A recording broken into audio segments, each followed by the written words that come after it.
Welcome to Spotlight. I'm Colin Lowther. And I'm Katie Blake.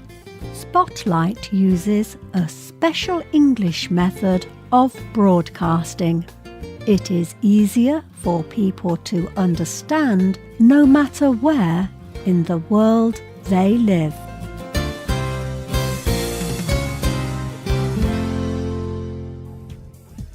It is the night of a fashion show. What clothes will be popular this year? Many important people from the fashion industry are here.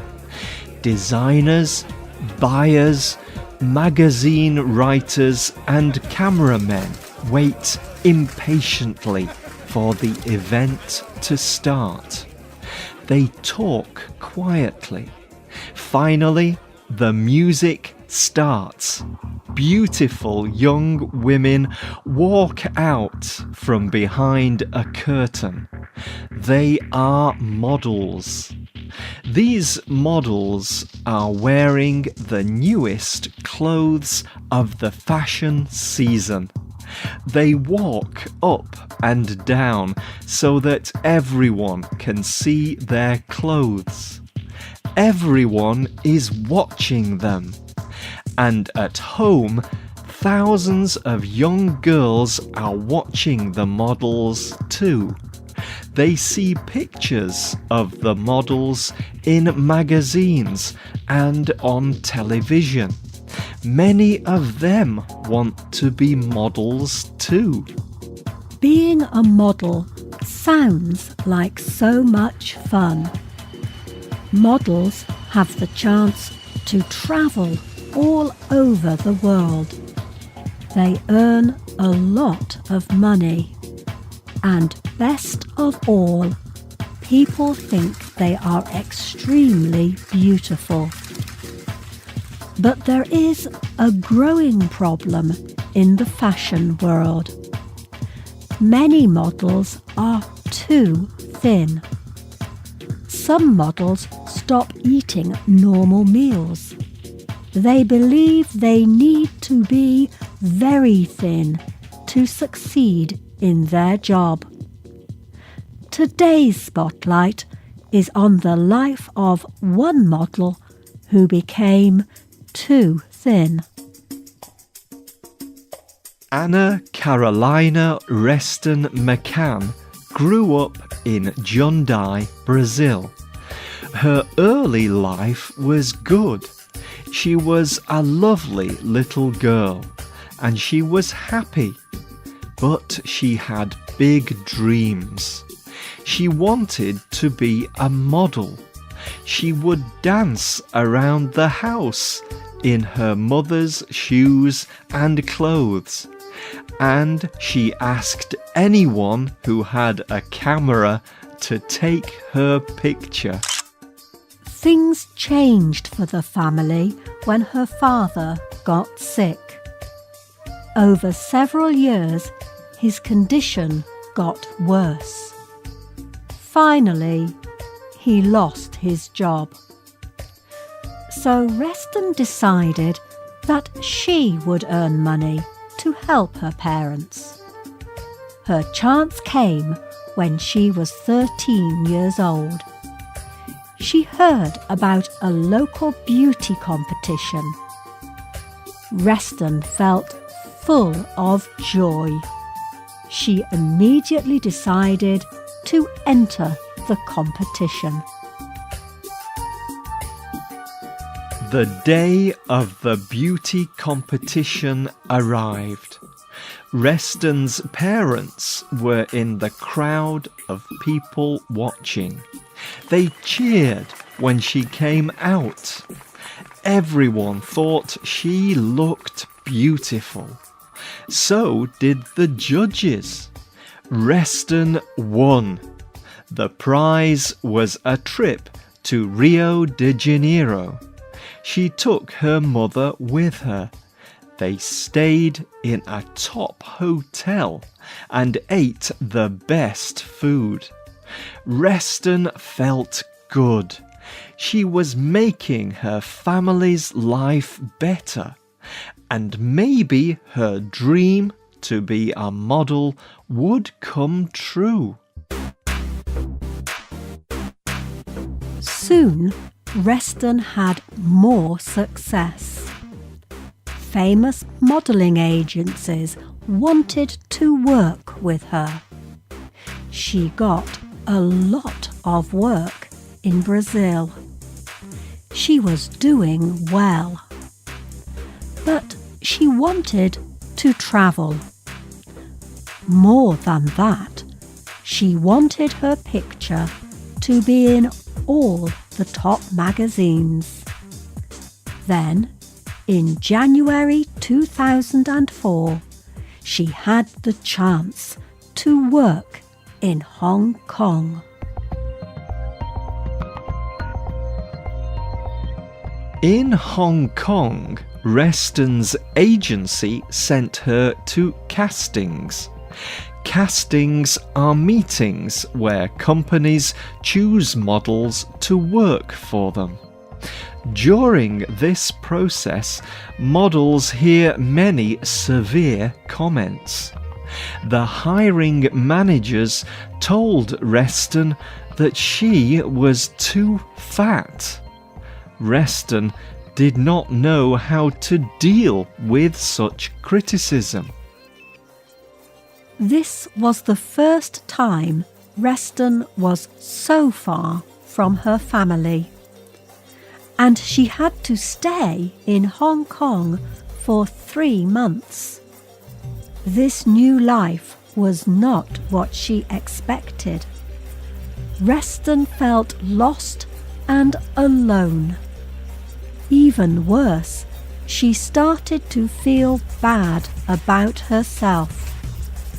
She started to believe the criticism.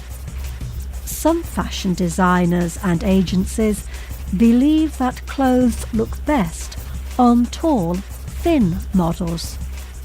Reston's weight was normal, but she started to believe she was fat. In a letter home, Reston wrote, "I felt so small. The city so big. I did not understand anything. It did not go right.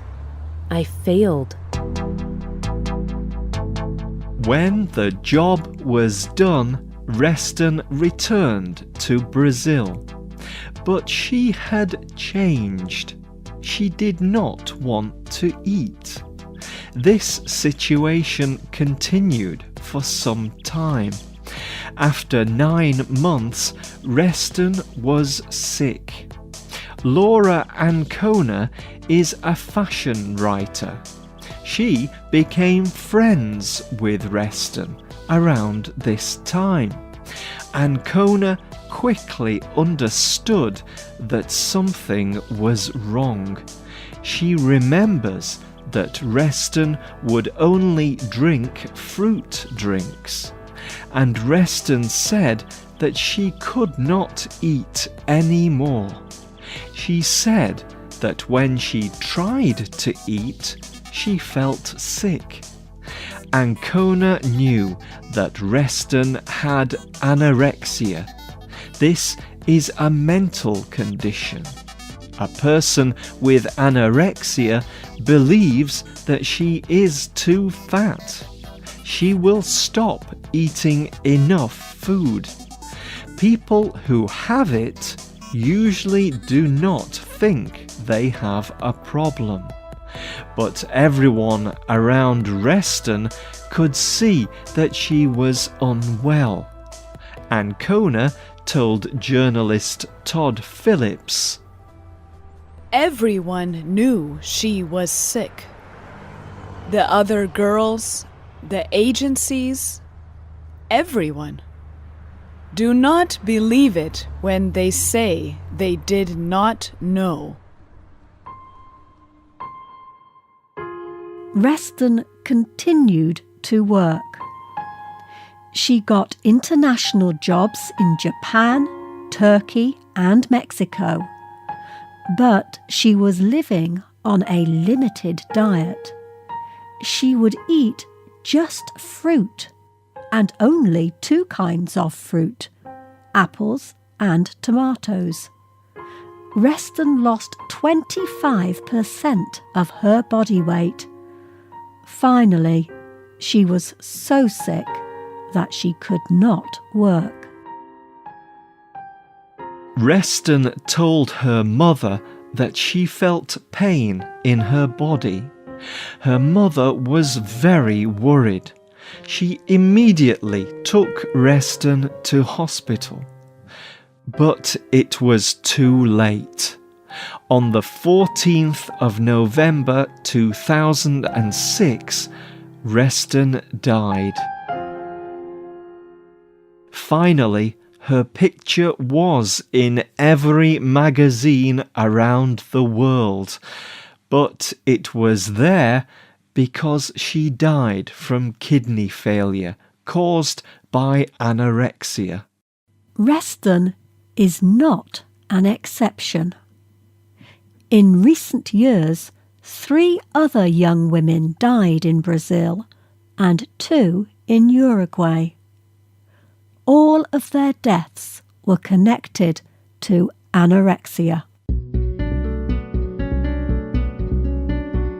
In the years since Reston's death, the fashion industry has started to deal with the problem.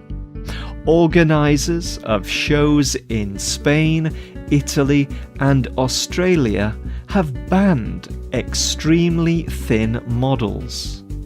Brazilian modelling agencies will no longer accept girls who are too thin. In 2012, there was also an announcement from the famous fashion magazine Vogue. Vogue said that it would stop using models who were anorexic or too thin. It would also stop using very young models. They would encourage designers to follow the same rules. What do you think about this issue? Is the fashion industry doing enough to help young models? Write to us on our website at radioenglish.net or at radio@radioenglish.net. The writer of this programme was Rachel Hobson. The producer was Nick Mangels. The voices you heard were from the United Kingdom and the United States. All quotes were adapted for this programme and voiced by Spotlight. You can listen to this programme again and read it on the internet at www.radioenglish.net. This programme is called Thin Models. We hope you can join us again for the next Spotlight programme. Goodbye.